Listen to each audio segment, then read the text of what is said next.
Employment సంబంధించి మనం ప్రతిసారి ఒక్కొక్క అడుగు కొత్తగా వేయడం, అది ముందుకెళ్ళడం జరుగుతుంది. ఇందులో భాగంగా మన వైపు నుంచి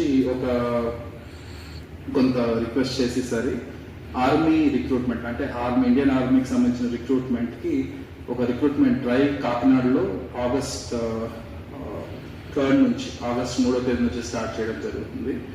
దీనికి విశాఖపట్నం నుంచి వాళ్ళ డైరెక్టర్ ఆఫ్ రిక్రూట్మెంట్ ఆధ్వర్యంలో ఆర్మీ వాళ్ళు కంప్లీట్గా వాళ్ళ organizing and it is there, అంటే వాళ్ళ రిక్రూట్మెంట్ ప్రాసెస్ ప్రకారం జరుగుతుంది. అండ్ మన డిస్ట్రిక్ట్ స్పోర్ట్స్ అథారిటీ గ్రౌండ్స్లో జరుగుతుంది అన్నమాట. సో ఆ ట్రాక్ కూడా డిఎస్ఏ ముందున్న రోడ్ దగ్గర ఒక 600 మీటర్స్ ఒక ట్రాక్ వేయడం జరిగి ఆ రోడ్ మీద పరిగెత్తించడం జరుగుతుంది ఫర్ ఫిజికల్ ఫిట్నెస్ చెకప్కి.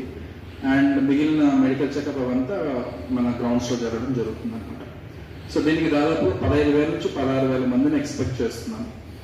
అండ్ దాదాపు 15 రోజులు జరుగుతుంది ఇది. సో ఎవ్రీడే అప్రాక్సిమేట్గా 900 to 1000 క్యాండిడేట్స్ వస్తారని అనుకుంటున్నాం. ఇది బోత్ అంటే కంప్లీట్గా మన కోస్టల్ ఆంధ్ర నుంచి అండ్ కొందరు పక్క రాష్ట్రాల నుంచి కూడా రావచ్చు, దానికి లిమిటేషన్ ఏమీ లేదు. సో అప్రాక్సిమేట్గా ప్రతిరోజు 900 to 1000 మెంబర్స్ వస్తారు. అండ్ వాళ్ళు సగం మంది ఫిజికల్ టెస్ట్ పాస్ అవుతారు ఇన్ జనరల్గా. తర్వాత మెడికల్ టెస్ట్ అవి చూసుకొని బ్యాలెన్స్ రిక్రూట్మెంట్ చేయడం జరుగుతుంది. దీనికి ఆల్రెడీ